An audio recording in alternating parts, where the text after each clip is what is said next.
Compadre! Oy, kumpadre, napasyal ka. Alam mo naman ito. Anong sa atin? Anong balita?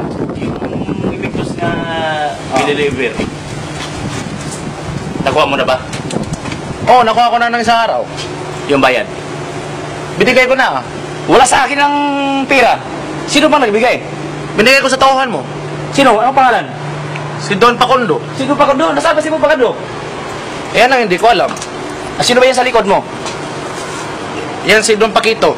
Pakito! Ay nga nga. Oh. Usapan natin ng Invictus. Oh. Yung babae, Oh. virgin pa. Mhm. Di ba gusto mo din yun?